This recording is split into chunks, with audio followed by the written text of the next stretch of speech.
another EPL soccer show, and with me to do that today is Mustafa and Segodi.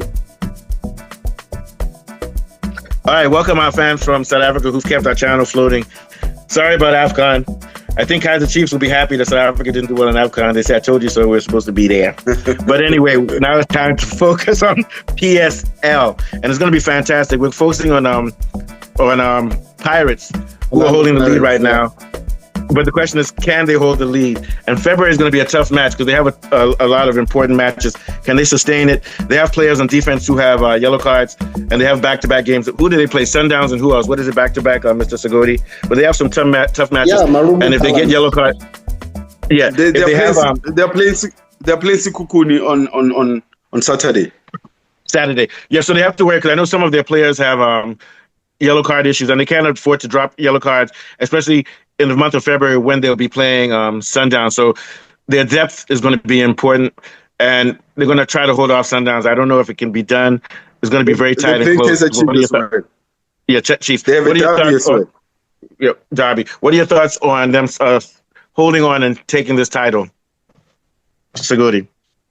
No, it's going to be a very, very challenging for them because remember they lost one of their most consistent defender, Mbogazi, which is their team. Their defense was built around Mbogazi last year. You could see he was very consistent.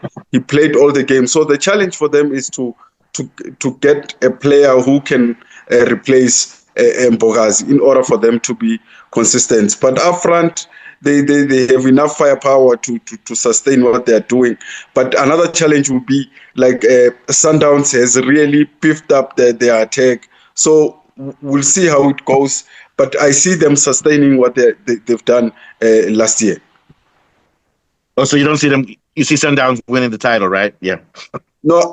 I see Pirates going all through. The only problem that they will have is they need to solve their problem. Yeah, but you said last year, didn't Sundowns win last year? Yeah. No, Sundowns won the league, but I'm saying Pirates was consistent. They were winning all the games in 2025. Yeah. Now we're so the question is, what do you think their chances of holding on to their lead right now? Because they're at the top of the table. Do you think they can, or do you think Sundowns is going to take it again this year? No, I think Pirates will take the league because remember from this season, they are the only team that has been so consistent, and they've got enough firepower up front to contain and to beat these teams. And what I've realized about them, when they play against small teams, they win their games convincingly. Because the challenge is not when they beat Sundowns or draw with Sundowns. The challenge is the games that they can win. They're able to win. The only problem. Go ahead. Sorry. The only problem is just to make sure that they have the synergy at the back, because in these past few months, their synergy at the back have been one of their strengths. Yeah. What do you think of Falabi? Yeah, I agree with you. And it's a streak of 5 challenging games that they're going to, experience anytime soon. And before they play Sundowns, they have to play Amazulu and the Marumo Gallants. I think what's important for them is to try and win these games, to build some kind of momentum ahead of the Mamelodi Sundowns games. And here, how they use their squad is going to be very, very important, because their squad depth will be important in this game, because these are games that are going to test, the depth of their squad and the physicality of their squad, because they still have Kaiser Chiefs after Sundowns. So basically, physically and emotionally, it's going to take a toll on facing Sundowns and Chiefs, within 10 days. So squad depth will be very important here. How well their coach uses the squad, and not necessarily playing the same set of players for consecutive games. Yeah, giving them a rest and allowing them, to have a breather. With the substitutes coming on, is going to tell on their performances against Sundowns and Chiefs. But first of all, they have the small matter of Amazulu and Marumo Gallants, which I think they should win to get some kind of momentum. Yeah, and then we look at them additions they've made this year, and they made one in January too, Mr. Segodi, in Sundani and Chabatsani. Those guys, can you talk about them? Also having Apollos and Mbule, so they have enough depth, especially in midfield and wing. Can you talk about that a little bit, please? Yeah.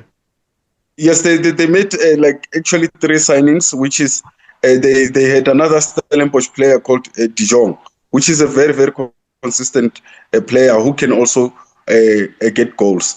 So for the only thing that the new signings that I have to do is just to adapt to their system of play, and then I don't think they will have a problem, because this year another good thing is they are not in the Champions League, so they're able to actually focus on the league 100%. So for Sundowns still needs to go out and play the Champions League. I think that will also work for the strategy. You took my talking point, my friend. I'm just kidding. but let's look at February. I'm looking at February.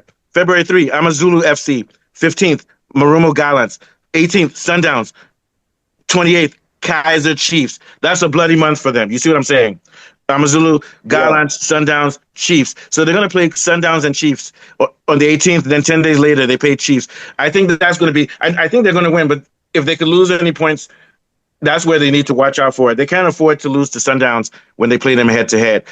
And then if they lose to Sundowns on the 18th and then they draw with Chiefs, they'll give Sundowns a window of opportunity to try to recover. What do you think? No, absolutely. Sundowns is like their biggest game of the season. If they can be able to get points against Mamelodi Sundowns, I think they have half the job done, because if you look at them playing against these small teams, Pirates is able to get results comfortably. And this thing of most of their players being in AFCON, it also helped, because those players, they're still young, but they managed to get the experience in AFCON. And then the coach also, I think he knows how to kill games. Yeah. That's what really makes me happy about it. So, for example, they have to win that game against Gallants. We know Gallants is not a really great team. So if they get like 1 point or get a draw, that could hurt them. But I think the match they need to watch out for is Amazulu FC, because they're going to be playing away, and those guys are a physical team. What do you think about that matchup? Because they want to try to get 3 points off of that too. They don't want to lose points to those two teams. Yeah. So let's look. What do you think about the game against Amazulu FC? It's going to be played there, and that team is physical. Do you think there's a danger of that being a draw? No, I see Pirates winning, because if you look at Orlando Pirates in Durban, that's one of the places where they have enough support. The stadium will be filled with Orlando Pirates supporters, which is also the 12th man for them. So I don't see a struggle for them to beat Amazulu. Yeah, so let's talk about the center back position, because Sasani is out. Nda is doubtful. Mbokazi replacement to fill him too. So what are your worries? So we know that they have a good coming up forward, but what do you think? Do you think they might be a little bit vulnerable in defense? That's where my concern is. They've got Sivisi, who's also he plays for Bafana, but this season he's been attacked by little mistakes there and there. So that's my only concern for them. If they can get all those two players, Sasani and Nda, back in the game, I think they'll be a little bit covered at the back. But for now, and that's not the only challenge that they'll have. Fortunately, they're not playing a high octane team like Super Eagles, which will test their defense. All right, very good one. I'll follow me last thoughts before we head out of here, man. This is Monday. We have to do work.